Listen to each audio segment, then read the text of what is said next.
tous et bienvenue pour cette conférence sur la mnémotricité. Move ton corps, booste ta mémoire. Nous sommes ensemble pendant 1h30 pour vous éclairer à ce sujet. Merci à Capform de nous permettre d'intervenir sur cette thématique qui nous intéresse toutes les deux particulièrement. Donc, je suis Laurence Écochard, je suis psychomotricienne de formation, conseillère en prévention à la CARSAT Rhône-Alpes, donc la Caisse d'assurance retraite, et je suis accompagnée par Anne. Bonjour, ravie d'être avec vous aujourd'hui. Donc moi c'est Anne Regnault, je suis chargée de prévention à la CARSAT Rhône-Alpes également. La CARSAT, vous la connaissez très certainement sur son volet retraite, un petit peu moins souvent sous son volet action sociale. Et pourtant, nous y délivrons des aides individuelles autour de tout ce qui est téléalarme et portage des repas, et également des actions de prévention pour bien vivre sa retraite sur des thématiques différentes telles que l'alimentation, le stress, le sommeil, l'activité physique et la mémoire. Et c'est donc notre boulot quotidien avec Laurence d'intervenir à ce sujet.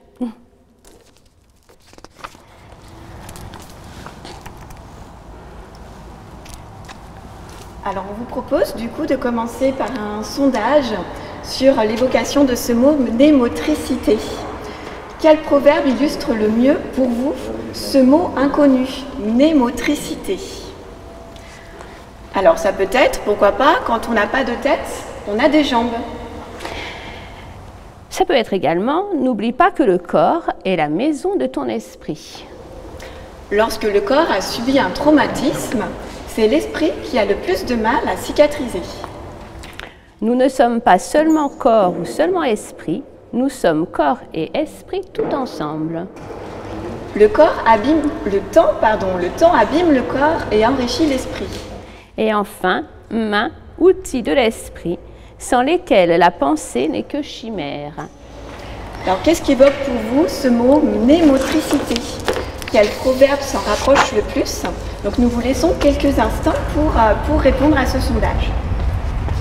Voilà, et en attendant vos réponses, on vous propose de vous munir d'une petite bouteille d'eau pour bien vous hydrater pendant cette heure où on est ensemble.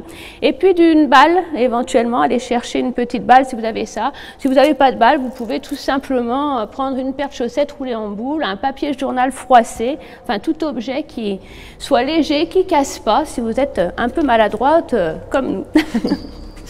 Alors, préparez aussi également une chaise, toujours pour les exercices que nous vous proposerons.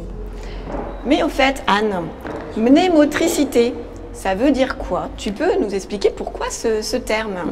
Alors, c'est une bonne question, effectivement, et peut-être que vous vous interrogez aussi.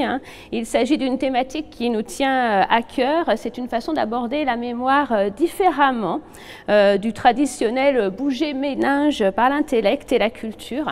On parle depuis quelques années d'ateliers corps et mémoire et c'est des choses que nous cherchons à développer et du coup on s'interrogeait sur un terme qui pourrait être à la fois parlé, interrogé et du coup nous est venue cette idée de contracter en fait mnésique pour la mémoire et motricité pour illustrer le mouvement.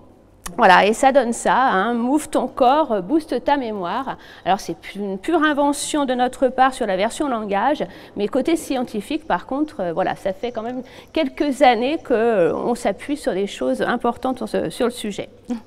Ok, merci Anne. Est-ce que si on voulait exprimer ce terme mnémotricité par des gestes, comment est-ce qu'on pourrait le dire? Eh bien, ce que je vous propose, c'est de le dire en s'appuyant sur le langage des signes. Alors, on est un petit peu approximatif parce que ni l'une ni l'autre on le parle, mais voilà. Donc, on pourrait dire bouger son corps, c'est bon pour la mémoire.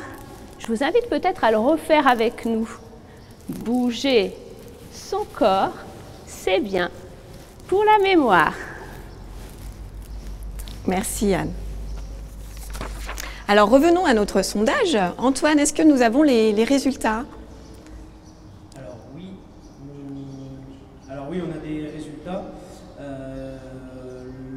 La réponse qui ressort le plus, avec 33%, c'est « N'oubliez pas que le corps est la maison de ton esprit ». Suivi de près par « Nous ne sommes pas seulement corps ou seulement esprit, nous sommes corps et esprit tout ensemble ». Ok, merci Antoine pour ce retour. C'est vrai que ces proverbes font tous le lien entre le corps et la mémoire et l'esprit, donc ils sont tous justes, ils ont tous du sens. Voilà, en effet, le corps, c'est le lieu où habite l'esprit, mais pas seulement. Cette phrase aussi, nous ne sommes pas seulement corps ou seulement esprit, nous sommes corps et esprit tous ensemble. Eh bien, ça montre bien ce lien-là, corps et cerveau. Le dernier proverbe aussi, qui correspond pas mal aussi, nous on l'aime bien avec Anne, main, outil de l'esprit, sans lesquels la pensée n'est que chimère. Ça montre bien en avant aussi l'importance du corps, là à travers les mains, comme outil aussi pour ma mémoire. Oui, en effet, tous ces proverbes finalement questionnent sur cet aspect esprit et corps que là on a voulu finalement pendant longtemps dissocier l'un de l'autre, alors qu'en fait ils sont liés par de nombreux aspects. On connaît d'ailleurs les bienfaits du sport, de l'activité physique sur l'humeur, sur le bien-être, mais c'est vrai qu'on s'interroge moins souvent sur ce lien activité physique et mémoire, et c'est pour ça qu'on a voulu vous en parler aujourd'hui. Alors au programme donc de cette conférence d'aujourd'hui, des définitions, la motricité, la mémoire, des explications aussi bien sûr, les liens entre motricité et mémoire. Et nous vous proposerons également avec Anne des temps pratiques pour mieux comprendre. Donc un temps sur l'éveil des sens, voilà comme outil aussi pour se concentrer au niveau de l'attention, pour une mémorisation optimum. Et puis un temps de mise en mouvement avec des exercices de coordination, de la double tâche et voilà, qui va du coup nous permettre vraiment d'être pleinement dans notre thème motricité. Alors dis-moi Laurence, en tant que psychomotricienne, est-ce que tu peux nous expliquer déjà ce que c'est que la motricité? Est-ce que c'est le mouvement en général, les activités manuelles, les activités physiques? Oui, c'est en effet cet ensemble-là. La motricité, c'est la grande fonction qui assure le maintien de la posture et l'ensemble des mouvements chez les êtres vivants. Donc la motricité, elle met en jeu à la fois le système locomoteur. Donc système locomoteur, c'est l'ensemble des organes qui permettent de se déplacer. Donc les os, les articulations des membres, également de la colonne vertébrale, mais aussi les muscles, les ligaments, les tendons qui les relient et qui actionnent nos membres. Ça met aussi en jeu, bien sûr, le système nerveux. Pour que tout ça puisse s'actionner, il faut aussi la commande nerveuse. Et donc, le système nerveux, c'est le réseau complexe des neurones, des nerfs, voilà, des cellules nerveuses qui font circuler les signaux, les messages du cerveau, de la moelle épinière vers les différentes parties du corps et vice-versa. Quand on parle de motricité, on peut aussi utiliser ce terme de sensorimotricité. Là, l'idée est de mettre en avant l'importance des informations sensorielles dans la motricité. Ils vont être nécessaires pour le déclenchement des gestes, l'adaptation des mouvements. Donc, ça va nous donner des informations par rapport à la perception de notre environnement, de notre posture, et donc ça va nous permettre d'ajuster notre mouvement, nos déplacements, par exemple. On parle aussi de psychomotricité. Psychomotricité, cette fois, ça met vraiment l'accent sur le lien entre le corporel et le psychisme. On parle notamment de développement psychomoteur chez l'enfant. C'est un terme qu'on entend quand même pas mal. En effet, quand chez l'enfant, il y a vraiment une construction simultanée, conjointe, du mouvement et également de la cognition, du moteur, du cognitif, du psychoaffectif. Et nous avons développé en même temps ces capacités de mouvement, de pensée, de raisonnement, des savoirs grâce à nos expériences corporelles et à nos interactions sociales dès tout petit. Merci Laurence. Et du coup, à l'âge adulte, est-ce que cette psychomotricité continue à évoluer ou est-ce que l'on reste sur nos acquis d'enfant? Non, ça évolue tout au long de la vie, cette psychomotricité. On voit bien qu'on a une façon propre de marcher, par exemple, de nous tenir selon comment on se sent, aussi dans sa tête, selon son moral, par exemple. Donc cette psychomotricité, elle s'actualise, les repères posturaux évoluent. Par exemple, ce qui est assez flagrant, c'est chez une femme enceinte, les repères, en effet, de sa morphologie vont s'actualiser dans son esprit et ça lui évitera de se cogner le ventre quand elle se déplace, notamment. Il y a aussi par rapport à l'équilibre, on sait qu'on a plus tendance à se prendre les pieds dans le tapis quand on est préoccupé, qu'on est fatigué. On voit tout de suite le lien direct avec ce contrôle de la posture et du mouvement. Donc le moteur, le sensoriel, le psycho-affectif, le cognitif, donc les connaissances, les raisonnements, tout ça c'est indissociable dans le quotidien. Voilà, il y a des interactions constantes entre ces différents domaines. Ok, on commence déjà, il me semble, à voir le lien avec la mémoire qui se fait. Mais il me semble qu'il existe aussi plusieurs types de mouvements. Les mouvements réflexes, par exemple, on en entend souvent parler. Oui, on peut distinguer en effet 3 types de grands mouvements qu'on pourrait définir en effet comme ça. Il y a la motricité réflexe dont tu parlais. C'est en effet ces mouvements-là qui sont indépendants de notre volonté. Ce sont des formes élémentaires de mouvements qui sont générés au niveau de la moelle épinière en réponse à des stimulations sensorielles spécifiques. Ça peut être simplement le fait de retirer rapidement sa main face à une sensation de brûlure. Donc on voit le mécanisme de protection qui est en jeu par cette motricité réflexe. Il y a aussi la motricité automatique. La motricité automatique, il y a juste la volonté va intervenir simplement pour déclencher une séquence motrice qui a été apprise auparavant. On est passé par un apprentissage, par exemple la marche ou encore faire du vélo ou l'écriture, et cet apprentissage, il est mis en mémoire, dans ma mémoire procédurale, et je vais simplement décider d'écrire ou bien de marcher, et je ne vais pas me questionner sur les mouvements qui sont nécessaires pour effectuer ce mouvement-là qui est donc automatique.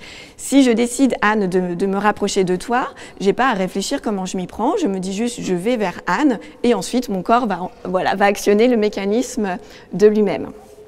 Donc ça se fait simplement, sans réflexion. Après, ça peut être atteint parfois dans la maladie de Parkinson, par exemple. Autre type de motricité, c'est le 3e type de motricité, c'est la motricité volontaire. Cette fois-ci, il va falloir penser chacune des séquences, chacun des actes moteurs de nos mouvements. Donc ça concerne tous les nouvelles séquences de gestes, tous les nouveaux apprentissages moteurs, une nouvelle chorégraphie à apprendre la broderie, le yoga, le piano, le bricolage, ou la calligraphie avec ses gestes spécifiques, à taper un texte sur le clavier de l'ordinateur, par exemple, si je n'ai pas l'habitude, il faut que je cherche comment faire pour arriver à composer mon mot. Donc, il y a en effet cette motricité volontaire qui est beaucoup plus pensée et réfléchie. Et on distingue d'ailleurs 3 grandes étapes dans cette motricité volontaire. Donc, ça montre le travail cognitif qui est nécessaire. La première étape, ça va être la planification du geste. Donc, l'individu va déterminer la stratégie à adopter, la façon de faire le geste. Ensuite, ça sera une étape de programmation, c'est-à-dire vraiment, il va spécifier le geste à exécuter. Et enfin, ce sera une phase d'exécution au cours de laquelle va vraiment s'effectuer le geste. Je crois qu'il existe des troubles de pathologie liés directement au mouvement. Oui, on voit que la motricité, je l'ai dit, ça touche le système locomoteur, le système aussi nerveux, donc on imagine bien que, comme avec les nombreuses maladies malheureusement qui existent, il va y avoir du coup différents types d'atteintes. Donc si je mets de côté les troubles qui touchent l'appareil locomoteur, il y a en effet des déficits neurologiques qui vont avoir des incidences sur notre motricité. Je citais tout à l'heure la maladie de Parkinson, avec des incidences sur les gestes automatiques comme à la marche, mais encore l'écriture qui diminue progressivement. Voilà, on appelle ça la micrographie. Et puis, il y a aussi d'autres types de troubles du mouvement, à la suite d'un AVC, par exemple, ou encore par rapport à une maladie neurodégénérative comme la maladie d'Alzheimer. Voilà, ça va être des dyspraxies ou des apraxies. Et ça va du coup toucher les mouvements et empêcher la personne d'effectuer un geste, comme par exemple le mouvement d'ouvrir ou de fermer une fenêtre. La succession de gestes ne va pas lui venir spontanément. Voilà, donc la personne peut ne pas réaliser du tout le geste ou bien être maladroite ou que ça lui demande beaucoup de temps et d'énergie. Merci Laurence pour toutes ces explications. Donc la motricité, on voit bien, tout comme la mémoire, et bien finalement, elle dépend grandement de notre cerveau. Mais du coup, la mémoire, ce serait bien qu'on en parle aussi maintenant, puisque c'est aussi la thématique. Et du coup, commençons par un petit sondage pour savoir ce que vous en connaissez. Un petit quiz, en effet, vrai ou faux, quelle est voilà, votre connaissance, votre avis par rapport à ces phrases que nous vous proposons.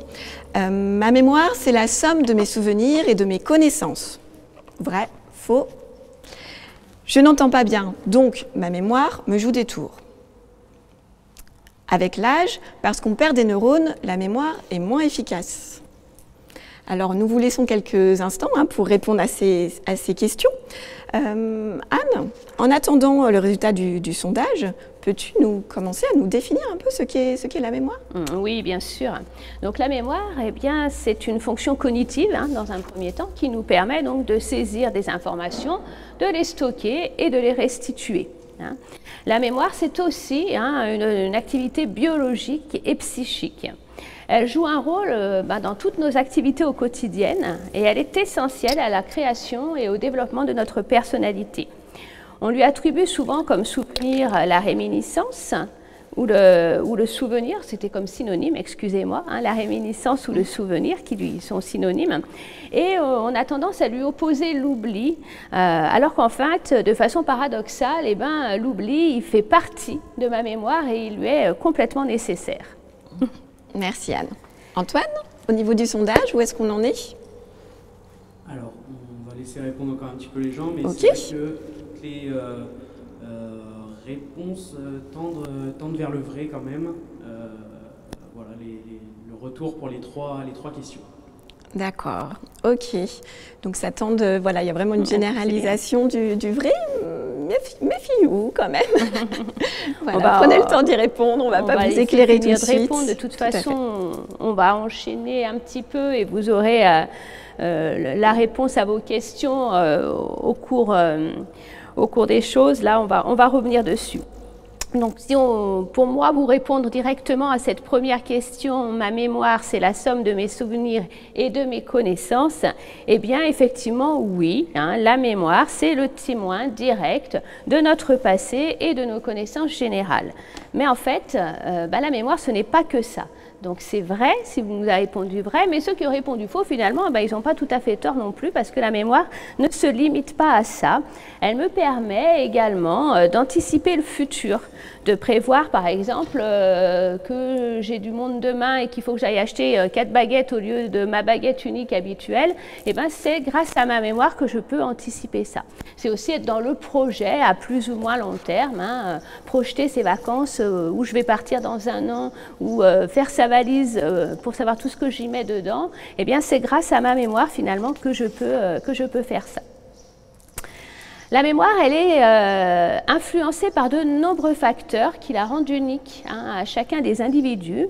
Ces facteurs, c'est son vécu personnel, sa culture, son lieu d'habitation, mais aussi mes douleurs, mes peines, mes joies, des choses qui sont vraiment intimement liées à moi, à mes émotions et à ce que je vis au quotidien.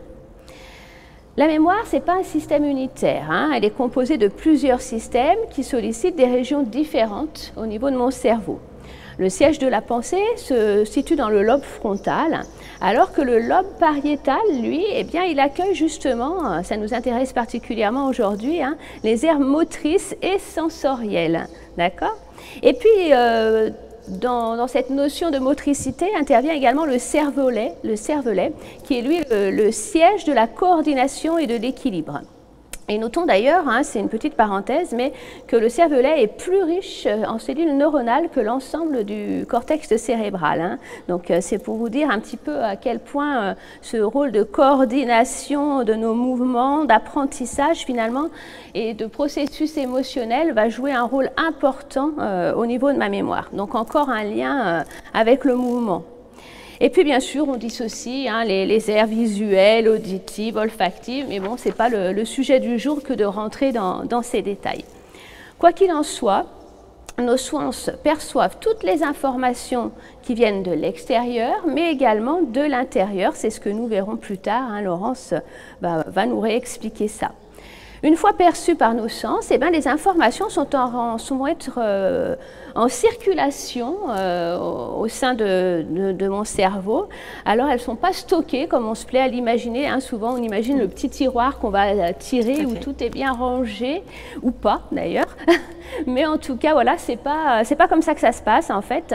Les informations, une fois qu'on les a perçues, eh bien, elles vont circuler en permanence à travers ma carte neuronale, au travers de l'influx nerveux, et puis aussi par le biais de réactions chimiques hein, qui vont se faire à la jonction entre deux neurones, hein, ces fameuses cellules nerveuses. Et ces jonctions s'appellent les synapses, pour les plus curieux d'entre vous. Alors le monde extérieur, son, visuel, olfactif, gustatif, tactile et intérieur, proprioception, donc sur laquelle Laurence va intervenir comme je vous l'ai dit, nous envoie finalement des stimuli sensoriels, là où la distinction en premier lieu d'une mémoire sensorielle ou perceptive. Hein. Au sein de ce système, on distingue également les mémoires à court terme, comme la mémoire de travail qui est faite pour oublier justement, et puis qui intervient donc dans toute l'automatisation de mes gestes. Je vois, je pense, j'exécute. C'est quelque chose que j'utilise régulièrement au quotidien. Je regarde un numéro de téléphone, je le compose sur mon clavier, j'ai oublié le numéro de téléphone. Donc ça, ce sont vraiment les mémoires à court terme. On distingue également les mémoires à long terme ou moyen terme, hein, parce qu'on ne garde pas tout en mémoire ad vitam aeternam. Hein, donc on va retrouver la mémoire épisodique, qui est la mémoire de mes souvenirs personnels, hein, de tout ce que j'ai vécu à titre personnel et qui donc est très très lié à mes émotions, à mes ressentis, bien entendu. La mémoire sémantique, bah, c'est la mémoire de tout ce que j'ai appris. Hein, j'ai appris à parler, à compter, voilà, donc tout ça c'est des choses, des connaissances générales sur le monde. Et puis cette fameuse mémoire procédurale hein, qui nous permet de mémoriser les étapes d'une procédure de façon consciente. Hein. Voilà, donc pour mettre en mémoire, on a besoin bien entendu de notre attention, hein, de nos centres d'intérêt, tout ça c'est capital. Et c'est seulement parce que finalement je travaille sur ces facteurs que je pourrais ensuite travailler sur les méthodes de consolidation hein, finalement pour pouvoir encoder. Il existe plusieurs étapes du coup, qui vont rentrer en compte dans ce processus de mémorisation. Donc la perception de nos sens, je viens de le dire et d'en parler. Le stockage, l'encodage, c'est-à-dire tous les moyens que je vais mettre en place pour pouvoir mémoriser. Donc à savoir la répétition, la visualisation, les moyens mémotechniques, les associations d'idées. Mais également l'attention, l'intérêt que je porte aux choses et puis l'affectif hein, qui a un rôle important. Et enfin, la dernière étape, c'est la restitution, hein, ce qui implique du coup un interlocuteur, d'où l'importance hein, du lien aux autres. Alors, on a répondu à la première phrase du sondage, hein, qui était donc vrai. Antoine, du coup, est-ce que le sondage est clôturé? Oui, tout à fait. Pour ma mémoire, c'est la somme de mes souvenirs et de mes connaissances. On était à 94% dans le vrai. Et du coup, pour la deuxième question, je n'entends pas bien, donc ma mémoire me joue des tours. Là, on est un peu plus partagé avec 53% pour le vrai et 47% pour le faux. Merci. Donc vous avez vu hein, avec déjà la première réponse d'Anne sur la première phrase hein, que bien sûr c'est la somme des connaissances mais pas que. Du coup donc c'est vrai mais en partie finalement ça ne résume pas ce qu'est la mémoire hein, cette première phrase.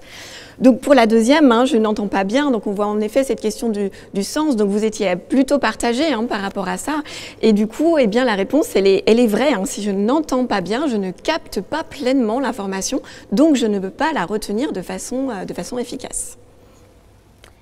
Et oui, complètement. Hein. On se préoccupe souvent du fait que l'on n'arrive plus ou plus difficilement à mémoriser de nouvelles informations, qu'on oublie les visages, les noms. Mais en fait, on oublie qu'il y a des étapes au préalable et que si ces étapes, elles ne sont pas remplies, finalement, je ne vais pas pouvoir faire mon encodage correctement. Donc effectivement, on l'a dit, je mémorise d'abord parce que j'ai perçu les choses, que ce soit par la vue, par l'audition, par le goût et l'odorat, voix et également par rapport au toucher. Mais du coup, il faut que ces sens-là soient en éveil et qu'on y mette l'attention nécessaire et puis qu'ils fonctionnent correctement pour pouvoir effectivement mémoriser. Plus je vais travailler sur l'ensemble de mes sens, plus je vais les mettre ensemble aussi, plus ça va aider ma mémorisation. Par exemple, lorsque j'entends quelque chose, si je prends le temps de le noter au crayon, eh bien du coup je vais y rajouter ma vue de ce que j'écris, je reformule aussi les choses et j'y rajoute également le geste avec ma mémoire procédurale et puis le toucher du papier et du crayon. Et du coup tout ça, ça va renforcer finalement le stimulus mémoire. Alors, par rapport à la dernière phrase du sondage, quels étaient les résultats, Antoine? Alors, pour la question, avec l'âge, parce qu'on perd des neurones, la mémoire est moins efficace. On a quand même 76% de vrai et 24% de faux. Alors Anne, qu'est-ce que tu en penses? Qu'est-ce que tu peux nous dire? C'est souvent l'idée qu'on en a et bien non. Contrairement à ce que l'on peut penser, la perte de neurones ne rend pas la mémoire moins efficace. Alors, sauf pathologie particulière, sauf traumatisme qui détruirait des zones complètes de neurones. Donc, du coup, effectivement, ça impacterait ma mémoire. Mais sinon, finalement, ce n'est pas tant le nombre de neurones qui nous est nécessaire, mais plutôt le nombre de connexions que l'on a entre ces neurones, ces fameuses synapses que j'ai évoquées tout à l'heure. Et bonne nouvelle, tout nouvel apprentissage crée de nouvelles connexions synaptiques. Donc du coup, vous voyez ce qu'il vous reste à faire. Il faut continuer à apprendre, à être curieux pour pouvoir continuer à conserver sa mémoire. Différents tests ont permis d'évaluer les modifications de la fonction de mémorisation avec l'âge. Et en fait, on se rend bien compte qu'en vieillissant, les mécanismes mémoire conservent leur intégrité structurale, mais que les déclins perçus et exprimés dans la plainte sont plutôt finalement de nature fonctionnelle. Les mécanismes ne s'altèrent pas, mais le sujet âgé a plus de difficultés à les activer et du coup, il faut tout simplement les réentraîner pour conserver sa mémoire. En fait, le risque, c'est plutôt de sous-utiliser notre capital neurone par faute de centre d'intérêt et du coup, on ne les dynamise pas assez. La capacité à mémoriser, du coup, elle se développe, elle s'entretient. Il n'y a pas de mémoire qui serait bonne ou mauvaise en soi, il n'y a que des stratégies inadaptées. Ouais, je crois que c'est vraiment une phrase à retenir. Le développement des nouvelles connexions, c'est ça en fait qui est important. Ces connexions entre les neurones, c'est par le biais des synapses. Et il est possible jusqu'à un âge avancé. C'est pas une question de nombre de neurones. Il s'agit de continuer à apprendre, de rester curieux, d'avoir envie de découvrir. Oui, en effet, on parle souvent de plasticité cérébrale, de neuroplasticité ou encore de plasticité neuronale. Et cela définit l'ensemble des manifestations qui traduisent la capacité des neurones à se modifier et à se remodeler tout au long de la vie. Au-delà de cette plasticité neuronale et synaptique, le cerveau est également capable de neurogénèse, c'est-à-dire de créer de nouvelles cellules neuronales. Et le mouvement, il semble qu'il soit bien pour quelque chose, justement. Oui, alors comment on peut stimuler sa mémoire efficacement? Donc on peut l'entraîner intellectuellement, bien sûr, la répétition, la reformulation, les associations d'idées, mais pas seulement en fait. Plus on est âgé, plus la plasticité cérébrale a tendance à se réduire, mais en fait le facteur numéro 1 qui influence la plasticité cérébrale, je vais y arriver, ce n'est pas l'âge, c'est avant tout la bonne santé du corps et aussi les émotions positives. Ainsi par exemple une personne très croyante, une personne catholique très croyante qui va à Lourdes et va connaître dans cette période-là, lors de son séjour, une forte augmentation de la repousse des neurones à cette période-là. À l'inverse, une personne qui traverse une période de dépression va connaître une baisse de ce développement des neurones. Donc la plasticité, elle va être différente selon chacun, selon les périodes de la vie, selon le vécu, mais ce n'est pas simplement une question d'âge. L'idée, c'est plutôt d'adopter un état d'esprit à vouloir découvrir une nouvelle activité sans se mettre des freins, sans forcément se dire je sais pas faire, j'y arriverai pas, ou alors c'est peut-être pas à mon âge que je vais m'y mettre. Voilà, l'idée, c'est plutôt de tenter l'expérience. Si vous en avez envie, essayer, tenter l'aventure, et c'est là vraiment qu'il va y avoir cette plasticité qui va pouvoir entrer en jeu et qui va être présente. Il faut qu'il y ait cette notion de plaisir hein, quand même, hein. Si on n'a pas envie, on n'a pas envie, hein, ça ne fonctionnera pas. Mais il y a cette notion de plaisir pour apprendre, et puis quand même un peu de difficulté, un échec, voilà, si c'est facile, ça ne va rien changer dans notre cerveau, mais si c'est un petit peu dur, que ça nous demande un effort, là on va solliciter notre plasticité cérébrale.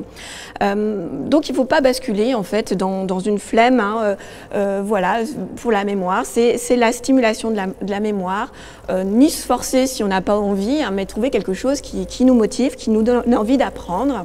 Mais par exemple, vouloir apprendre par cœur une poésie, si ça nous plaît très bien, mais si c'est pas notre truc, qu'on le fait vraiment pour se dire faut que je travaille ma mémoire, c'est pas forcément intéressant au final. Donc il vaut mieux trouver autre chose. Il faut aussi vous dire que ce qui compte, ce n'est pas le niveau d'apprentissage ou le niveau de compétence que vous allez obtenir en termes de mémoire et de plasticité cérébrale, c'est cette volonté d'apprendre, de progresser, de ludique. Donc pourquoi pas le chant ou la cuisine, la guitare, découvrir Internet, un jeu sur l'ordinateur, etc. Voilà, ce qui vous botte, hein, ce qui vous donne envie et qui est un petit peu nouveau. Donc en résumé, la mémoire, vous l'avez compris, hein, c'est vraiment le socle de toute notre activité mentale, hein, plus largement même de toute notre personnalité. Donc elle est sollicitée au cours des différentes activités de la vie quotidienne, hein, pas seulement à travers des situations spécifiques de traitement mental comme les mots croisés ou les sudoku par exemple. Les fonctions mnésiques sont influencées par de nombreux facteurs. Les perceptions sensorielles, le degré de vigilance, la qualité du sommeil, les facteurs affectifs hein, comme la motivation, l'intérêt pour l'information en question, l'état émotionnel hein, dans lequel on se trouve, hein, notre disponibilité intérieure, les facteurs culturels et sociaux aussi hein, ont une conséquence sur la mémoire et évidemment l'entraînement. Voilà, donc vous l'avez compris, hein, nos 5 sens influencent grandement notre mémoire hein, grâce aux informations multiples qu'ils transmettent au cerveau, mais aussi, et ne l'oublions pas, parce qu'ils sont à l'origine de nos émotions. Les informations m'arrivent par mes sens et l'émotion qui est provoquée par l'information va mettre en fait en mouvement de l'intérieur et me pousser à agir, réagir ou laisser passer. Les émotions, du coup, elles peuvent être le frein ou au contraire le moteur de ma mémorisation. D'où d'ailleurs une parenthèse un petit peu importante, je l'ai déjà évoqué tout à l'heure sur le lien social, mais c'est des choses qui nous tiennent à cœur au sein des ateliers que nous animons. Hein, ce lien, cette communication, ces échanges, hein, et ben c'est avec les autres, mais aussi avec l'environnement, hein, avec la nature, les animaux. Et ben finalement, c'est vraiment ce qui va provoquer des émotions et qui du coup va me permettre de me rappeler des souvenirs, alors des souvenirs quelquefois très anciens, hein, on évoque souvent la Madeleine de Proust, hein, c'est vrai que le goût et l'odorat sont vraiment les gardiens de ces souvenirs anciens, voilà, parce que l'émotion était tellement forte finalement que ça a ancré, encodé les choses sans même qu'un effort ne soit demandé. Donc nos sens sont aussi les filtres hein, de notre attention et plus je vais les stimuler, plus je vais aiguiser finalement mon attention et faciliter ma mémorisation. D'ailleurs, Anne, il y a plusieurs sens qui sont utiles à la fois pour la mémoire, mais aussi pour le mouvement. Par exemple, la vue, l'audition, simplement, hein, c'est utile pour la mémoire, mais en plus, pour le mouvement, c'est ce qui va me permettre de me repérer où je suis, où je vais, d'adapter mon déplacement, par exemple, hein, à mon environnement. Donc, il y a ce lien hein, sur cette prise d'information. Il y a aussi un lien dans nos déplacements, hein, on va activer la kinesthésie aussi. La kinesthésie, c'est ce sens qui est à la fois lié au toucher et à la proprioception. Hein. La proprioception, c'est pas très connu comme sens, mais c'est très important en fait dans notre fonctionnement au quotidien. La proprioception, c'est le sens de notre posture. Donc c'est par exemple, si Anne, tu fermes les yeux, que je prends ton bras, que je le mets sur le côté, tu n'as pas besoin de regarder ton bras pour savoir qu'il est dans cette position-là. Donc la proprioception, c'est vraiment ces capteurs sensoriels qui sont dans nos articulations, hein, au niveau des insertions de nos muscles et qui nous donnent cette information-là.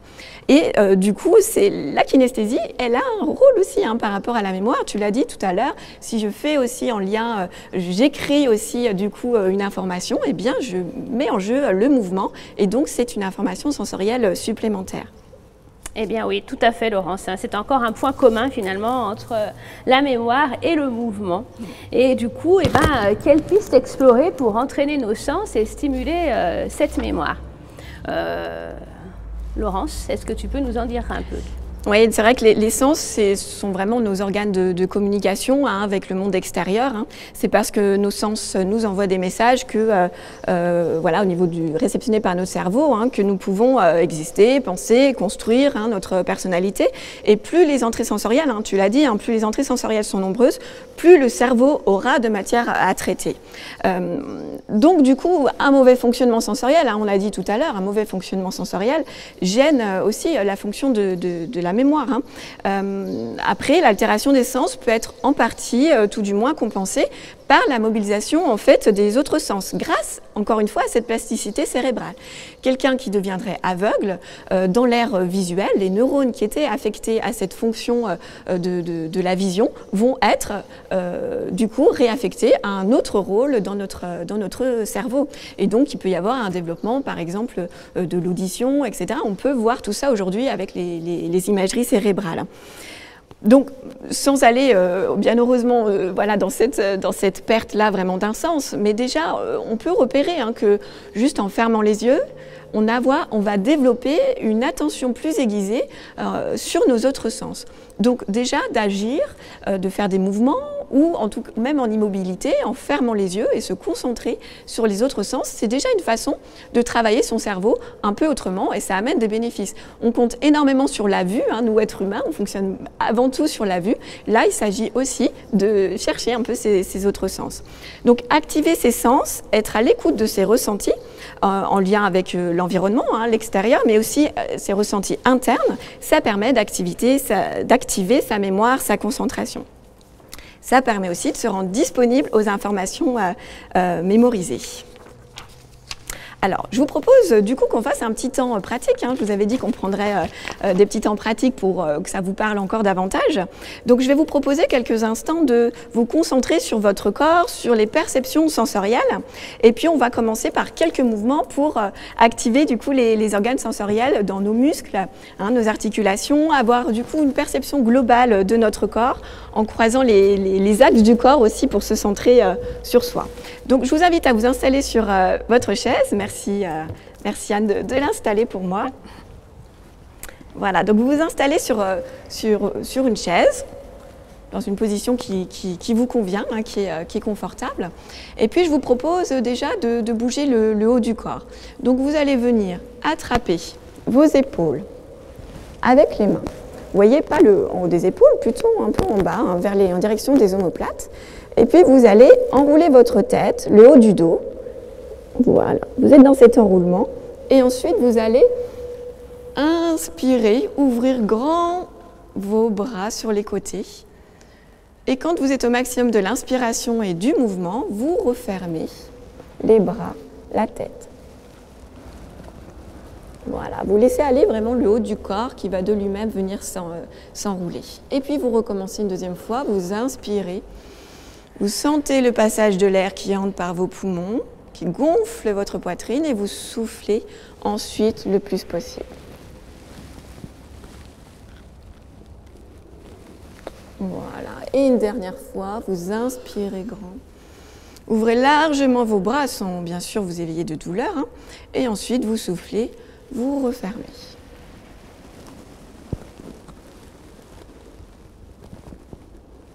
Voilà, vous relâchez ensuite vos épaules et je vous invite cette fois-ci à croiser vos pieds, à croiser vos chevilles en gardant les pieds posés au sol avec les genoux un petit peu souples.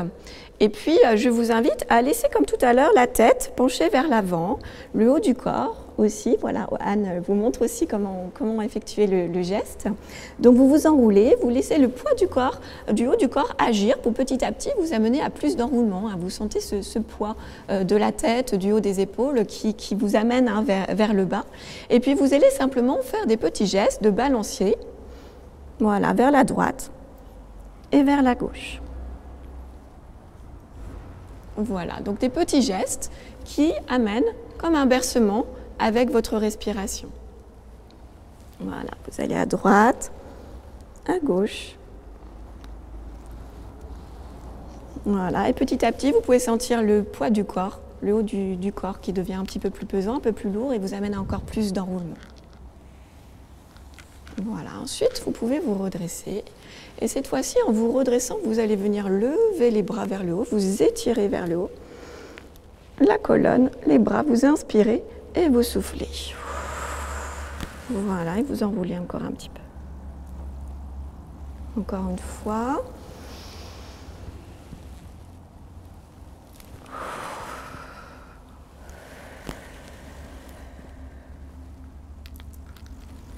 Et une dernière fois.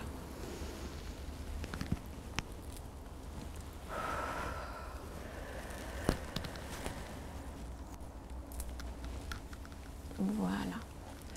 Ensuite, je vous propose de venir tracer avec vos pieds des cercles sur le sol. Vous allez tracer des cercles vers l'intérieur. Vous frottez les pieds au sol. Voilà, en étant attentif aux sensations de contact du sol sous vos pieds. Il y a des zones d'appui qui sont plus fortes, des zones qui ne touchent pas le sol. Voilà, donc des petits mouvements tout simples pour venir sentir ce qui se passe dans cette zone de notre corps.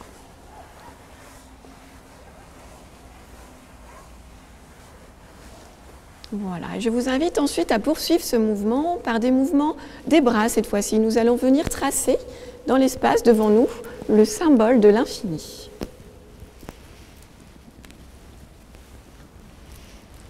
Voilà, nous pouvons même suivre nos mains du regard.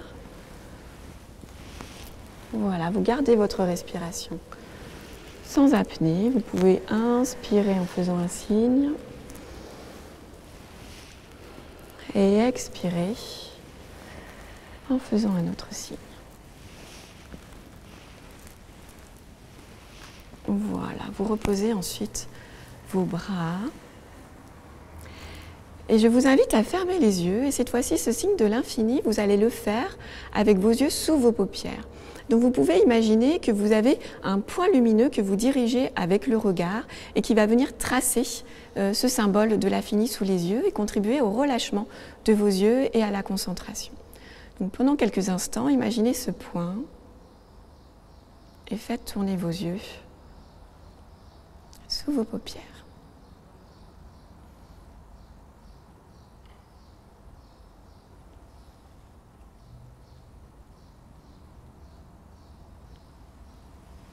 Voilà.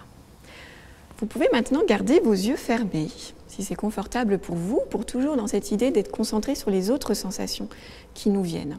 Donc avec les yeux fermés, je vous propose quelques instants, en appuyant peut-être maintenant votre dos contre le dossier, de vous concentrer sur les sensations de votre corps. Quand vous inspirez, la sensation de l'air qui rentre un petit peu chaud, un petit peu frais plutôt d'ailleurs, un petit peu plus frais, pardon, dans vos poumons. Vous sentez le trajet de l'air qui vient gonfler votre poitrine d'oxygène et qui ressort ensuite par le trajet inverse, un peu plus chaud, peut-être justement en ressortant. Vous concentrez sur cette sensation quelques instants.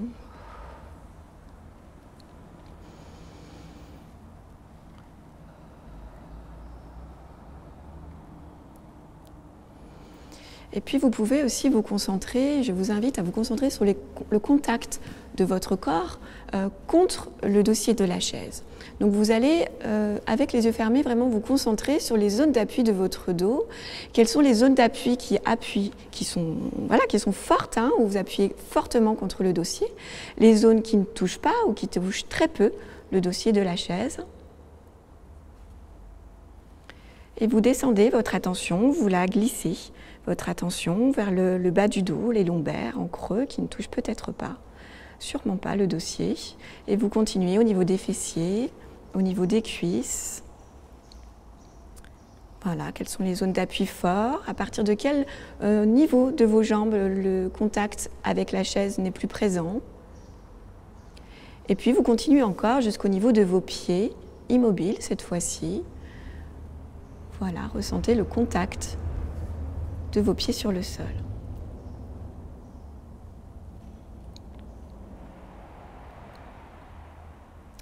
Et pour terminer, je vous propose un temps de respiration carrée. Alors, je vais juste avancer d'une diapo pour vous aider. Voilà, donc un temps de respiration carrée, qui est une respiration qui aide à se concentrer. Donc je vous invite à respirer sur 4 temps. Vous allez inspirer sur 4. J'inspire, 1, 2, 3, 4. Je bloque ma respiration poumon plein. 1, 2, 3, 4. Je souffle 4 temps. 2, 3, 4. Je bloque poumon vide. 1, 2, 3, 4. Et je recommence. 1, 2, 3, 4. L'aspiration, je bloque. 1, 2, 3, 4. Je souffle. 1, 2, 3, 4. Et je bloque poumon vide. 1, 2, 3, 4. Une dernière fois à votre rythme. Je bloque. Je souffle. Et je bloque. Voilà pour ce petit temps. Ça va, Anne? Très bien, merci Laurence. Je ne sais pas si ça vous a fait du bien, mais en tout cas, moi, ça m'a déjà détendue. Et voilà, c'est vrai que c'est important, ces petits temps de reconnexion avec soi-même. Hein. La mémoire, elle nous joue souvent des tours parce qu'on est stressé, parce qu'on est angoissé sur un sujet ou sur un autre. Et du coup, quand on a beaucoup de choses en tête, comme ça, qui nous trottent dans la tête, c'est important finalement de prendre ces temps, de se recentrer sur soi, sur son corps, sur ses sensations, puisque du coup, ça va nous permettre ensuite finalement d'être plus disponible à ce qui nous entoure, à ce qui se passe autour de nous, et du coup, de mieux mémoriser, hein, puisque c'est une façon d'aiguiser nos sens. Voilà. Donc, en tout cas, cette petite expérience me l'a prouvé à moi-même et j'espère que ça le prouve également à vous qui êtes derrière vos écrans si vous l'avez fait. Et n'hésitez pas d'ailleurs à nous faire remonter vos impressions. Ce sera toujours intéressant de pouvoir les partager. C'est vrai que nous pouvons nous sentir envahis par nos pensées par moments, quand elles s'accompagnent d'émotions positives, la joie, le bonheur, la paix, elles sont plutôt l'allié de notre mémoire. Mais voilà, avec une petite dose de stress qui va encore plus aiguiser notre vigilance, ça va être encore plus bénéfique pour notre mémoire. Par contre, un trop plein d'énergie, encore plus ce sont des énergies et des émotions négatives, et bien voilà, la peur, la colère, la tristesse. À ce moment-là, ça va plutôt être un frein pour notre mémoire. C'est pour ça qu'on retrouve des notions positives à travers la respiration, à travers la méditation ou encore le contact avec la nature, par exemple. Ces activités qui aiguisent nos sens, qui nous amènent aussi à nous détendre.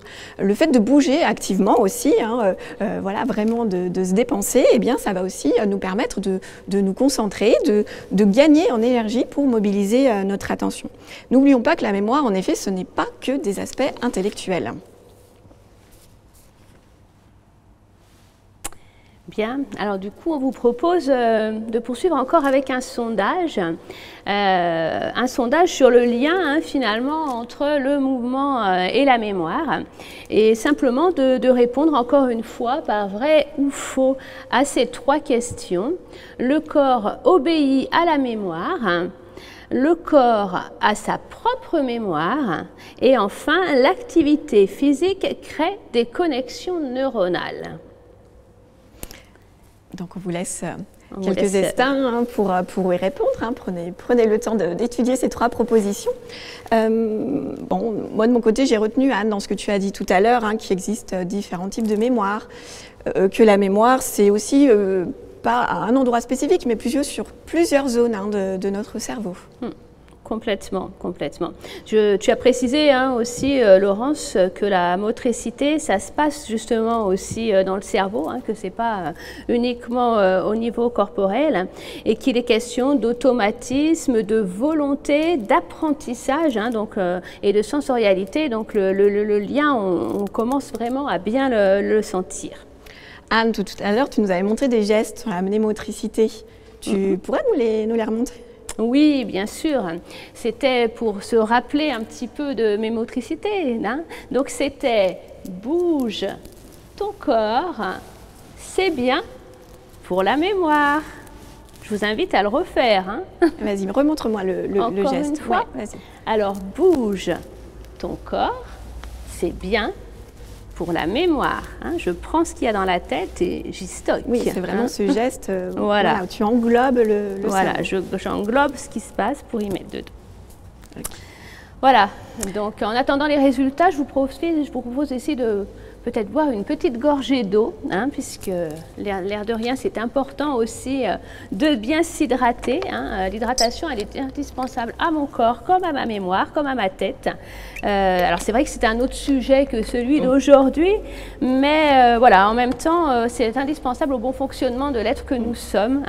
Il n'y a pas de super aliment mémoire, il suffit d'une alimentation variée, équilibrée et suffisante, hein, ne l'oublions pas, parce que c'est un petit peu ce qui se passe quelquefois quand on avance en âge, on a un petit peu tendance à manger un peu en dessous de ce qu'on devrait manger. Et puis, boire, oui, c'est important puisque mon corps, c'est 60% d'eau, hein, mais mon cerveau, à lui seul, c'est 80% d'eau. Hein, donc, je pense que voilà, on a suffisamment d'éléments, c'est même pas la peine d'illustrer davantage pour comprendre l'importance de l'hydratation. Donc, buvez régulièrement ces petites gorgées. Est-ce que nous avons les résultats du sondage qui approchent, Antoine? Alors oui, tout à fait, on a déjà pas mal de retours et encore une fois, la tendance est sur le vrai pour les trois questions. Bien. Alors effectivement, hein, pour répondre à la première question, vous avez bien compris effectivement que oui, le corps obéit à la mémoire et c'est la fameuse mémoire procédurale, hein, dont nous a longuement parlé Laurence au départ. Elle nous en a expliqué beaucoup de choses. Mais Laurence, elle nous a également expliqué que le mouvement est géré par un système autonome, hein, qui est situé dans la moelle épinière et que le cerveau n'intervient pas finalement sur l'automatisme des mouvements, juste simplement pour les initier et les stopper. Hein. Oui, quand je marche, je pense à marcher, mais après, voilà, ça se déroule et mon cerveau ne va intervenir que pour dire j'arrête la marche parce que obstacle, parce que je suis arrivée à mon point, à l'objectif que je m'étais fixé. Donc du coup, si ma mémoire ordonne au corps, comment celui-ci peut influencer sur ma mémoire? C'est un peu la question qu'on peut quand même se poser. Comment du coup le mouvement et l'activité physique peuvent agir sur ma mémoire intellectuelle? Du coup, est-ce que, c'est la question numéro 2 du sondage, est-ce que c'est ce que l'on appelle la mémoire corporelle, Laurence? Oui. Le corps, en effet, a sa propre mémoire, c'est en effet la mémoire corporelle. La mémoire du corps, la mémoire corporelle, c'est celle d'un ressenti passé, oublié finalement. C'est quelque chose que nous avons vécu, hein, mais ce n'est pas au premier rang, hein, de notre conscience. C'est voilà, une infinité de sensations, d'impressions, sensorielles, corporelles, et qui ne sont pas conscientisées. Ça agit sur nous, hein, ces éléments de la mémoire corporelle, mais ça agit dans notre présent, notre façon d'être, notre relation aux autres, hein, nos réactions. Mais voilà, on n'en a pas forcément conscience. Cette mémoire, elle se souvient de toute notre histoire, hein, depuis que nous sommes fœtus même. Tu vois, ça remonte à il y a longtemps en arrière. Hein. Donc ça peut être un lieu traversé, hein, ça peut être un parfum humé, un événement que nous avons vécu. Donc ce sont des événements, des sensations, des moments qui se gravent comme ça automatiquement sur le disque dur de notre mémoire. Donc si la mémoire plutôt intellectuelle, hein, que tu nous avais décrit, Anne, tout à l'heure, elle se loge dans une partie de notre cerveau, cette mémoire corporelle, c'est plutôt une mémoire inconsciente. Hein, par rapport à ce que tu avais décrit aussi par ailleurs sur la mémoire tout à l'heure. Donc par exemple, on ne peut pas se souvenir de notre toute petite enfance, parce qu'à ce moment-là, vraiment quand on était tout petit, notre cerveau il n'était pas assez mature pour pouvoir retenir l'information sous la forme de mots ou d'images, hein, parce que ce n'était pas encore une capacité qui était développée. Pourtant, c'est encore présent en nous, hein, c'est là, quelque part, en nous, mais pas en effet sous cette forme-là. C'est plutôt sous la forme du non-verbal, hein, c'est plutôt des mimiques que l'on a pu apercevoir, c'est plutôt la mélodie de la voix, hein, la prosodie, on appelle ça, qu'on a pu entendre, c'est plutôt une sensation du toucher, une sensation de mouvement qu'on a pu faire. Donc vous voyez que c'est assez multiple, c'est ce sensoriel, ce corporel qui agit sur nous, qui influence notre présent, mais on ne s'en rend pas compte en fait, hein, dans le quotidien. Et du coup, Laurence, cette mémoire corporelle, est-ce que c'est intéressant de la travailler? Pourquoi pas la travailler en effet, hein, cette mémoire corporelle. Pour la travailler, c'est plutôt dans l'idée de se libérer de certains souvenirs hein, qui peuvent être douloureux, certains mots, voilà, des sources d'échecs qui peuvent se répéter, certaines douleurs. La mémoire inconsciente, elle est vraiment imprimée dans notre corps, hein, dans nos muscles, nos os, notre chair, hein, et elle peut se réveiller en effet au fil des événements de notre vie. Donc il est possible de travailler cette mémoire à travers la verbalisation en psychothérapie, à travers sinon des médias corporels, hein, la danse-thérapie, la relaxation par exemple. Par contre, Anne, c'est pas de cette mémoire-là hein, qu'on parle là aujourd'hui, cette mémoire plutôt qu'on veut stimuler, donc c'est la mémoire consciente qu'on cherche à travailler. Donc on n'est pas finalement sur le même sujet. C'est intéressant, mais pas dans le même objectif. Du coup, j'en reviens à notre quiz, à notre sondage. Est-ce que l'activité physique, elle crée des connexions neuronales?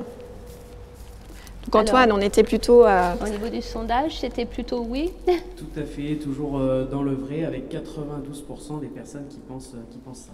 Ouais, vous avez bien suivi. Voilà, vous avez bien suivi et il y a des auditeurs qui sont bien informés, c'est bien. Donc effectivement, c'est oui.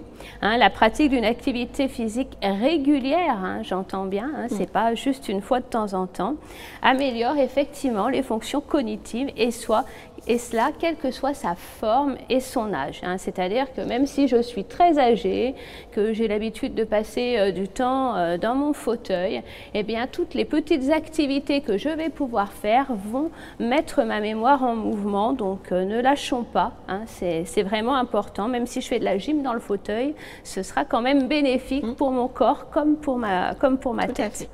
La mémoire motrice, c'est vraiment la compagne inséparable hein, de la mémoire intellectuelle. L'activité motrice, on l'a dit, elle ne désigne pas uniquement le geste sportif, hein, c'est vraiment tous les actes de ma vie quotidienne, hein, bouger les yeux, s'habiller, jardiner, bricoler, cuisiner, tout ça, ça rentre dans ma mémoire motrice et ça vient interroger ma mémoire intellectuelle et la pousser plus loin. Jannick Massé-Biron, qui était une pionnière dans les ateliers corps et mémoire, hein, écrivait d'ailleurs « Retenir, ce n'est pas empiler des connaissances les unes sur les autres par répétition, mais plutôt les construire en les organisant et en leur donnant du sens ». Du coup, on se rend bien compte qu'il y a plusieurs raisons finalement pour stimuler finalement cette activité neuronale grâce à l'activité physique. L'activité physique, eh bien, on l'a vu, elle va améliorer mon bien-être hein, en réduisant le stress et en favorisant la créativité. Donc si je suis bien, je vais être d'autant mieux au niveau de mes sens et du coup, ma mémoire va être meilleure. L'activité physique, elle va aussi contribuer à la constitution d'une réserve cognitive, c'est-à-dire la capacité à résister aux dommages cérébraux. Hein. Cette dernière, elle permet quand même de réduire de 35% le risque de déclin cognitif et de 40% le risque de développer une maladie d'Alzheimer. Donc en fait, plus je vais commencer l'activité physique jeune et plus je vais mettre des chances de mon côté pour éviter ces problématiques cognitives qui nous font si peur finalement avec l'avancée en âge. Et puis enfin, elle permet également d'augmenter le volume cérébral. Ce qui est bon à dire, c'est que même si vous n'étiez pas sportif jusque-là, que vous arrivez à la retraite, il n'est jamais trop tard pour se mettre à bouger. Et ces bénéfices que Anne vient de vous décrire, ils sont valables aussi à partir de 60 ans et plus. Hein, le bénéfice est toujours présent. Voilà. Et n'oublions pas que quand on parle d'activité sportive, on n'est pas obligé d'être dans le sport intensif. Oui. Hein. Quand on parle d'activité physique, c'est vrai que nous, on préfère souvent ce terme. C'est simplement se mettre en mouvement, justement, à travers une activité qui nous plaise et qui soit à la portée de ce qu'on peut faire aussi. Tout à fait. Et Anne, du coup, comment l'activité physique, elle permet en fait tous ces bénéfices que tu viens de décrire ?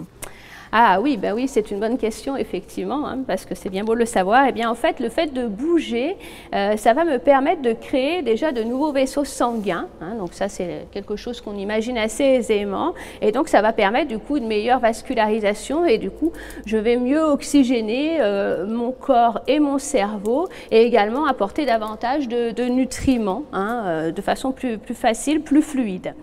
Mais il y a un autre rôle important, c'est que le fait de bouger, ça va me permettre également de réduire ce qu'on appelle l'apoptose, c'est-à-dire la mort des cellules, la mort de mes neurones. Hein, d'accord?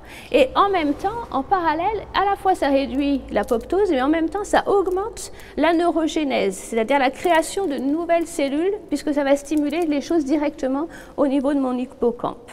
Et enfin, et ce n'est pas des moindres, eh ben, en augmentant ces fameuses synapses, hein, ces fameuses connexions cérébrales, et du coup en améliorant leur qualité de transmission. Donc l'activité physique favorise en fait tout simplement la fameuse plasticité cérébrale dont on a parlé plusieurs fois. Ouais. Donc l'idée, c'est de réveiller les mécanismes de la mémorisation à travers des situations que l'on vit corporellement.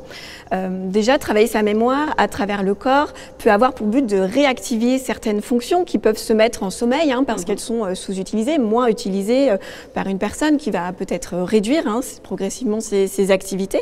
Par exemple, la capacité à mémoriser, elle se développe et s'entretient en fonctionnant. On en parle pour les muscles, mais c'est valable aussi bien sûr pour la mémorisation.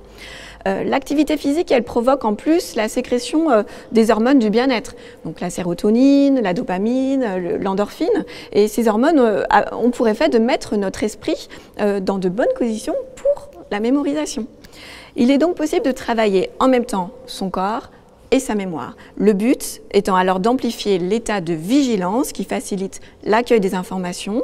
C'est aussi d'augmenter, de diversifier les entrées sensorielles par les entrées kinesthésiques, hein, donc les sensations de mouvement qui viennent s'ajouter aux autres informations des cinq sens classiques. Ça permet aussi l'amélioration, enfin c'est aussi grâce à l'amélioration du fonctionnement énergétique du cerveau, avec l'activation cardiovasculaire, respiratoire de l'activité physique, va aussi améliorer du coup ces apports-là au niveau du cerveau. Donc l'activité physique a une influence positive sur ma mémoire car elle permet la meilleure oxygénation du cerveau, mais aussi parce qu'elle aide à éliminer les toxiques, Anne. Les toxiques, c'est par exemple le cortisol. Le cortisol, c'est l'hormone du stress. Et bien, ce cortisol, il va être éliminé par la transpiration quand on fait de l'activité physique. Il y a aussi les pensées qui tournent en boucle. Et bien ça, quand on est concentré sur un mouvement, sur une activité physique, ça permet de réduire cette partie-là qui parfois nous embête bien. Donc elle améliore l'humeur du coup, et ça permet en plus souvent, quand on bouge, souvent on peut le faire avec d'autres, et donc c'est l'occasion de rencontres, d'échanges, de discussions, et donc aussi de partager ce qu'on a retenu, ce qu'on a appris. Donc il y a ces vecteurs de lien social. Donc l'activité physique, c'est bon pour la mémoire, mais est-ce qu'il y a d'autres activités que l'activité physique, qui implique aussi le corps, puisqu'on a vu que le corps avait vraiment un rôle important. Est-ce qu'il y en a d'autres qui ont aussi un effet de stimulation comme ça efficace de la mémoire ? Eh bien oui, effectivement, toutes les activités dites manuelles et qu'on a souvent tendance à reléguer un petit peu au clan en dessous de l'intellect, malheureusement, c'est notre société qui veut ça, mais en fait toutes ces activités dites manuelles et donc motrices, elles sont effectivement favorables à ma mémoire. Alors quand on parle d'activité manuelle, ça peut être bien sûr tout ce qui est couture, cuisine, le jardinage, on en a déjà parlé, mais aussi tout ce qui est bricolage, voilà, à partir du moment où je fais travailler mes mains, sur le premier sondage on le disait, les mains outils, à partir du moment où je fais travailler mes mains, effectivement, ça va stimuler ma mémoire. Et puis évidemment, il y a d'autres activités qui vont la stimuler, c'est les activités artistiques, qui vont particulièrement faire travailler la plasticité cérébrale, que ce soit par la création, si je suis artiste dans l'âme, ou que ce soit simplement par la vision d'une œuvre, puisque du coup, ça va stimuler les deux facultés premières de mon cerveau, à savoir le plaisir et la connaissance. D'ailleurs, des études montrent un gain de mémoire et d'estime de soi en art-thérapie, tu en as parlé tout à l'heure, mais c'est vrai, voilà, c'est vraiment important.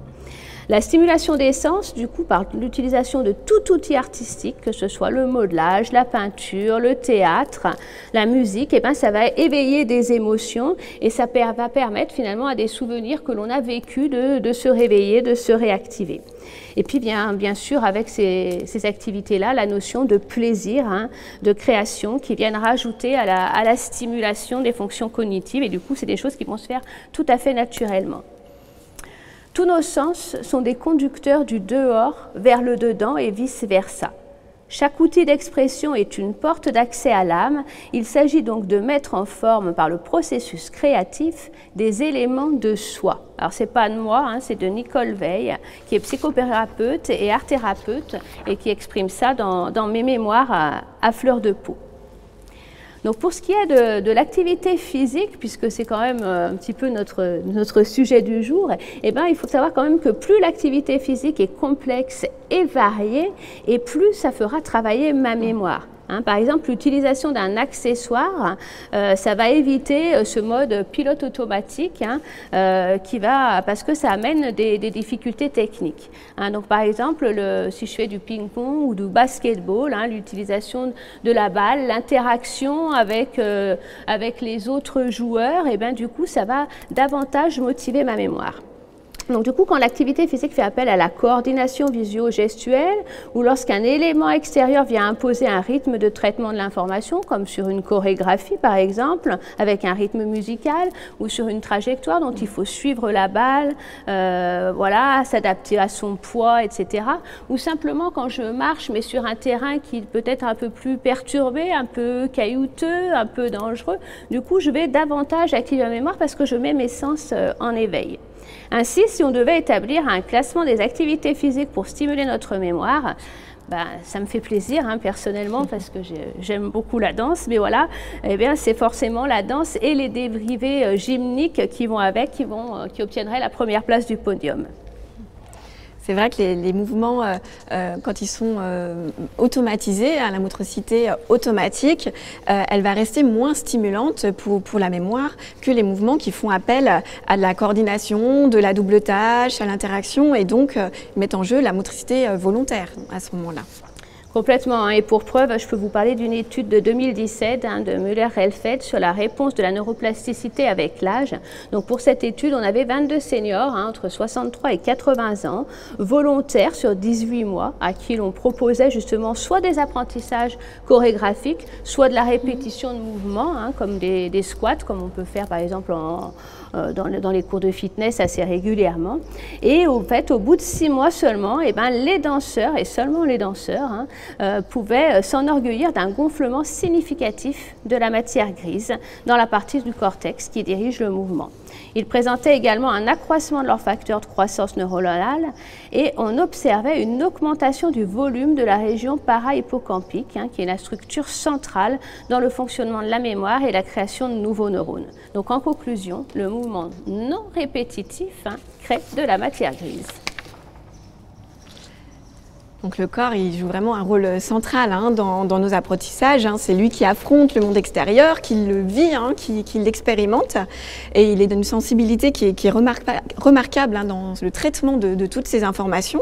Et c'est vrai que vous êtes peut-être convaincu que l'intelligence, elle repose sur nos lectures, sur nos écoutes. Mais en vérité, une leçon ne peut être retenue que s'il y a un cerveau qui est bien préparé en amont. Donc la préparation, ça passe par le corps, donc l'intelligence. L'intelligence, ce n'est pas ce n'est pas que ça.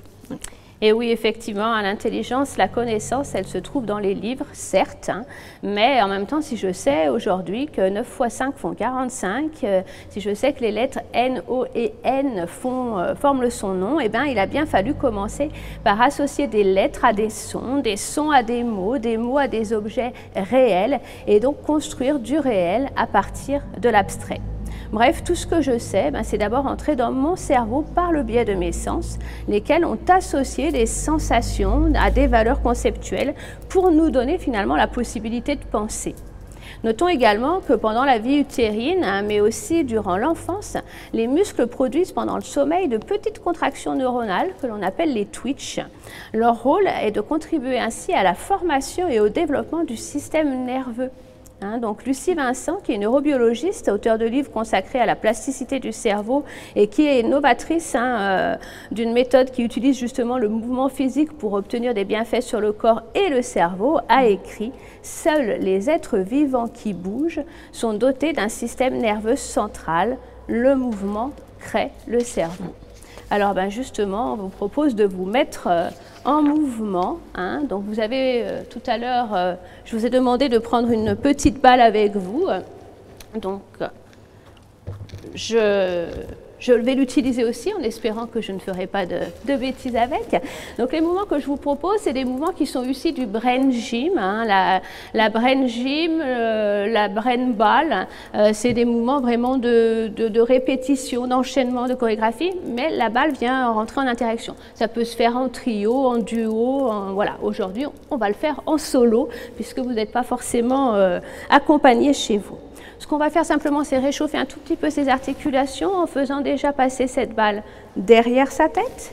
Si je ne peux pas la faire passer derrière la tête parce que j'ai tout simplement mal aux épaules, je la fais passer au-dessus de la tête. Et je vais chercher le plus haut possible et le plus bas possible.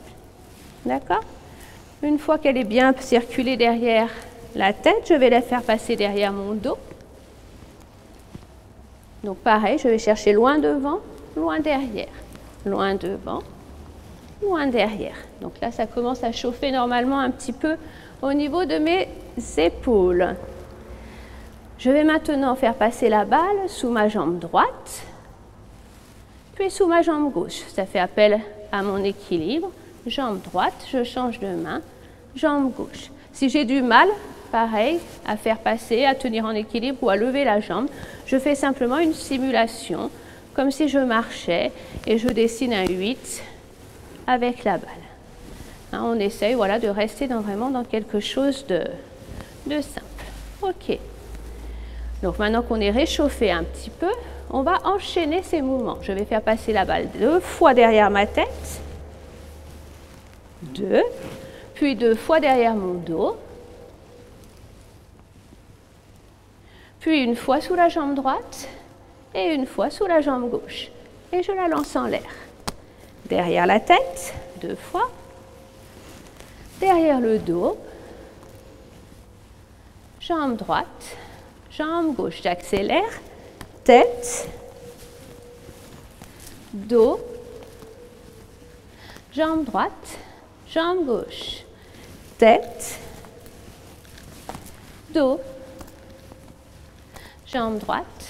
Jambe gauche, plus vite, tête, dos, droite et gauche. Et attention, je garde la balle et je vais partir dans l'autre sens, je vais inverser le mouvement. Donc jambe gauche, jambe droite, 2 fois derrière le dos, 2 fois derrière la tête. Je repars dans l'autre sens, tête, dos, dos, droite, gauche, et je ne sais plus, gauche, droite, dos, dos, tête et tête. Et maintenant, ce que je vais faire pour le dernier mouvement, c'est que je vais rajouter un petit lancer de balle. Derrière la tête, derrière le dos, droite, gauche, lancer. Gauche, droite, dos, dos, tête et tête. Ça va? À peu près. À peu près. Je vous propose maintenant qu'on oublie la balle quelques instants et on va bouger un petit peu au niveau de nos jambes. Là, c'est beaucoup nos bras qui se sont activés. Vous connaissez tous le Madison. Moi, je vais le reprendre pas base, base, base, avec de petits déplacements. 1 et 2, revient, 1 et 2. C'est simple. 2 pas à droite, 2 pas à gauche. Arrière, arrière, devant, devant, et quart de tour. 2 pas à droite, 2 pas à gauche, arrière, arrière, devant, devant, et quart de tour. Ça va pour tout le monde? Voilà. Eh bien, je vous propose qu'on enchaîne ça avec la balle. Mais non, mais non. Donc, quand je me déplace vers la droite, la balle passe derrière la tête. Quand je me déplace vers la gauche, la balle passe derrière le dos. À droite, à droite, à gauche, derrière, derrière. Je lance, et quart de tour. Droite, droite, gauche, gauche, lance, hop, c'est moi qui fais, et quart de tour. Droite, droite, droite. Lance, et tour. Et droite, et gauche, sous la jambe, lance, et tour. On essaye 30 secondes en musique, pas plus. Alors, si on ne suit pas le rythme, c'est pas grave. C'est juste pour vous montrer que le fait de rajouter finalement encore un élément supplémentaire qui est la musique, voilà, ça risque de perturber un petit peu les choses. Est-ce que ça va fonctionner? Un coup oui, un coup non. Si ça ne marche pas, Laurence, tu chantes. Non, il vaut mieux que ça marche. Ça vient, ça vient? Ok, on nous fait signe que ça vient. Il ne faut pas qu'on s'affole. Et en même temps, on voit l'heure qui tourne. On sent qu'on est just. Ça va aller. On est prêt? 5, 6, 7, 8. On y va tranquille, Laurence.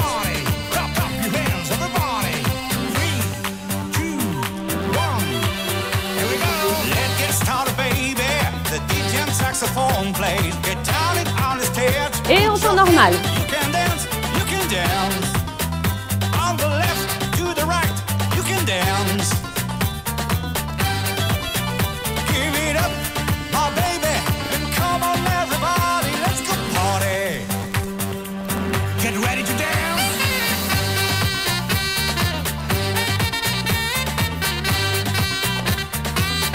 Ok.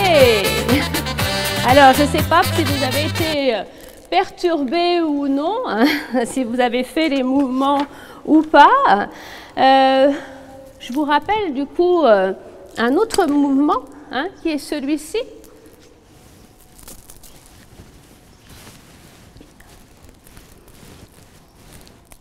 Je n'en dis pas plus. C'était bon? Oui. C'est ça, Laurence. Le pouce, le pouce. Ah oui. Alors, nouveau petit sondage que l'on vous propose. Après cette séquence que nous a proposée Anne, qui m'a un peu essoufflée, du coup. Donc, au vu de ce qu'on vient de dire pendant la conférence, à votre avis, qu'est-ce qui a été travaillé grâce à ces mouvements que l'on a fait? Voilà, on fait 5 propositions. Vous pouvez cocher plusieurs réponses. Voilà. Donc Anne, tu as fait travailler beaucoup de mouvements, là, beaucoup de coordination pendant ta séquence. Coordination main-œil, bras-jambes, adaptation à la musique, du coup en plus, l'équilibre. Donc en attendant les résultats du sondage, je vous rappelle qu'on était du coup dans des mouvements volontaires, puisque c'était nouveau. Et donc dans ces mouvements volontaires, on peut identifier trois étapes de planification qui se passent dans notre cerveau. Voilà, la planification en premier, donc on prend la décision d'agir, on décide de comment on va s'y prendre, on choisit en fait un programme d'action. Ensuite, la programmation. Donc, on va spécifier en fait les gestes qu'on va faire, par exemple l'amplitude du geste que l'on a fait, la trajectoire aussi, ou le fait de changer de sens, et ensuite l'exécution motrice, et c'est à ce moment-là vraiment qu'on déclenche le geste. Et après tout ça, il y a en plus ce qu'on appelle un rétrocontrôle, c'est-à-dire qu'en plus je me corrige en direct en t'observant, et donc du coup il y a ces informations qui sont en retour de ma vue, de mon geste perçu, de l'équilibre postural que j'ai ajouté, et donc la boucle inverse qui ramène ces informations au cerveau pour réadapter mon mouvement. Donc on voit qu'il y a du coup vraiment une boucle sensorielle, hein. Il y a deux types d'informations sensorielles.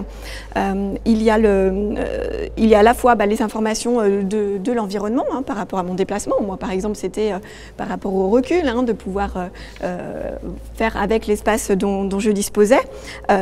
Il y a aussi du coup des informations plutôt internes, hein. Je le disais, la posture, l'équilibre, pour m'adapter par exemple, hein, ou la réalité du geste entrepris. Donc vous voyez qu'il s'est passé pas mal de choses, hein, pendant cette séquence. Alors est-ce qu'il y a quelques résultats déjà du sondage, Antoine? Alors oui, tout à fait, on a des retours assez bons, notamment sur les habiletés motrices, la mémoire aussi à hauteur de 22%, mais on voit que toutes sont travaillées avec le cardio-respiratoire, la souplesse et le renforcement musculaire aussi qui suivent avec 16, 18 et 20%. D'accord, donc c'est à peu près équivalent sur chacune des réponses. Exactement. D'accord. Ok, mais vous avez raison, hein, parce qu'on voit bien qu'en fait tous ces domaines, hein, ont été travaillés, hein, avec cette séquence-là. Donc vous voyez qu'une petite séquence de quelques minutes peut déjà être grande en bénéfices, hein, en variété des domaines travaillés. Donc le cardio-respiratoire par l'essoufflement, le renforcement musculaire, mais aussi la souplesse, hein, des épaules, des hanches. Les habiletés motrices, ça correspond en effet aux coordinations, hein, qu'on a pu expérimenter, ou encore il y avait aussi l'équilibre, hein, qui n'était pas cité, mais qui était en effet travaillé. Et la mémoire, bien sûr, la double tâche, hein, gérer la balle, gérer après en plus la musique, le changement d'orientation du corps. Donc on voit bien que les fonctions cognitives étaient bien sollicitées. Oui, voilà, effectivement, il a fallu travailler au niveau visuo-spatial. C'est vrai que ma voix vous guidait, mais dès que je l'interrompais, peut-être que c'était plus compliqué. Quand je me trompais aussi, hein, c'est moi qui ai lâché la balle, vous voyez, parce que mon esprit est parti ailleurs, hein, j'ai cessé ma concentration à un moment donné. Donc voilà, donc c'est toutes des petites choses qui m'ont perturbé, qui vous ont peut-être perturbé aussi. Et du coup, on se rend bien compte que de toute façon, pour maîtriser parfaitement ce mouvement, à part si vous êtes des super danseurs, bien sûr, et que vous êtes habitués du coup à entraîner ce genre de répétition de mouvement, ce genre d'enchaînement, et ben ce sera peut-être un petit peu compliqué au départ, mais entraînez-vous, parce que la prochaine sortie, ça peut être intéressant de mettre une petite balle dans votre poche. Et je pense que ça peut interroger si on vous voit danser le Madison de la sorte. Un défi pour votre entourage. Voilà. En tout cas, voilà, on arrive du coup à la fin avec un dernier sondage.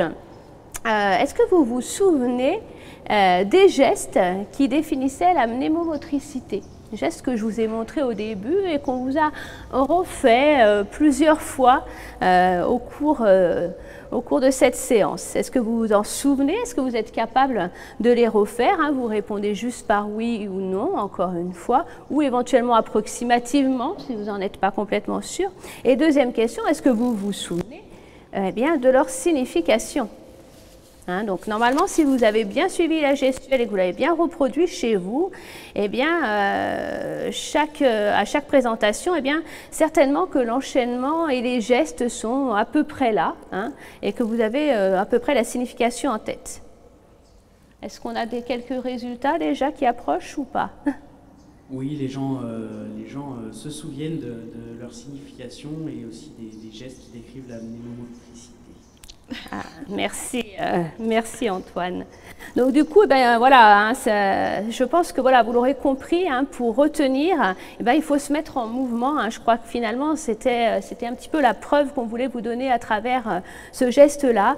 Donc les intérêts de la mnémomotricité sont multiples, hein, puisque ça conduit au développement de zones dans le cerveau et pas forcément que dans la zone de programmation motrice. Hein. C'est ça qui est important. Hein. Le cerveau est vraiment un soutien incontournable finalement aussi de ma mémoire intellectuelle. Donc voilà, c'est important. Donc ce dernier quiz nous le montre bien. Donc on arrive à la fin. Hein, et avant de répondre aux questions que vous aurez éventuellement posées, on va quand même vous apporter une petite phrase de conclusion, à savoir que l'on retient mieux ce que l'on a vu et entendu, ça c'est ce qu'on vous a expliqué au départ, mais on retient encore mieux si on dit les choses et si on les fait. Hein. Donc la participation corporelle, elle donne également le plaisir d'agir, elle apporte des émotions agréables, hein. Nous on a passé un bon moment, même si on ne vous voyait pas, voilà.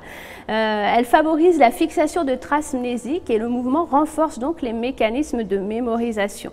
La mémoire, c'est certes ce que nous retenons, transmettons, lisons, entendons, voyons, mais c'est aussi une part énorme de ce que nous faisons. C'est vrai qu'en matière de mémoire, c'est tous nos sens qu'il faut stimuler, donc les 5 sens habituels, plus voilà, la kinesthésie, la proprioception, c'est toute notre peau, tous nos muscles, nos articulations qui participent aussi. Donc faire travailler sa mémoire, c'est donc la nourrir aussi de mouvements, d'activités physiques diverses et variées, c'est aiguiser sa vigilance, son attention, quand on doit en effet veiller par exemple à la balle, là tout à l'heure, en plus du reste, donc ça vraiment va aiguiser c'est la concentration, et c'est souvent la concentration qui nous fait défaut d'ailleurs, quand on se plaint qu'on a oublié, c'est souvent ça. Donc affûter sa mémoire, c'est la pousser ainsi à de nouveaux encodages, nouvelles indexations, c'est aussi inciter à raconter. Oui, effectivement, bouger ses méninges, ce n'est pas juste apprendre et se souvenir, c'est ce qu'on expliquait au départ, c'est aussi finalement inventer, créer, imaginer, se projeter. Et si le corps obéit à la mémoire, il est finalement aussi le moteur de notre mémoire. Voilà, donc écoutez, il nous reste quelques instants, on a été bavards l'une et l'autre, mais si jamais il y a des questions, on peut encore y répondre. Oui, tout à fait. Alors j'ai une question de Marie. Certains aliments ont-ils un intérêt pour la mémoire? Anne. Alors, il n'y a pas oui et non. En fait, il n'y a pas d'aliment miracle. On entend souvent que certains poissons sont meilleurs que d'autres pour la mémoire. Voilà. Il n'y a pas. Ce qui est bon pour la mémoire, je l'ai dit tout à l'heure, c'est avant tout finalement une alimentation variée, équilibrée. Plus je vais varier mon alimentation, plus mon cerveau va pouvoir puiser finalement dans tout ce dont il a besoin pour son bon fonctionnement. Quelque chose d'important néanmoins pour ma mémoire, c'est vrai que c'est quelque chose dont je parle régulièrement parce que le soir on pense souvent qu'un repas léger c'est important et on oublie de prendre des féculents. Or, ces sucres lents, c'est vraiment pas ce qui a le goût sucré. Ça, c'est vraiment pas c'est complètement pas indispensable. Je vais arriver à le dire. Mais en tout cas, voilà, tout ce qui est sucre lent, effectivement, c'est quelque chose qui fait fonctionner mon cerveau. C'est l'énergie dont il a besoin. Et pendant la nuit, mon cerveau travaille beaucoup au niveau mémorisation puisqu'il a emmagasiné des choses toute la journée. Mais finalement, c'est vraiment pendant la nuit qu'il va les traiter et qu'il va décider de garder ou non. Et du coup, il lui faut absolument effectivement un apport de féculents dans le repas du soir. Une portion. Il ne s'agit pas de manger la baguette de pain. Les féculents, pommes de terre, lentilles, pâtes, riz. Tout à fait. Tout à fait. Voilà, j'ai pas d'autres questions sur le chat. Juste rappeler aux personnes qu'elles pourront retrouver le replay sur le site internet capformsenior.fr. Ainsi que le document que vous avez projeté tout le long de cette visio rendez-vous. Merci de nous avoir permis d'être là et merci d'avoir été derrière avec nous.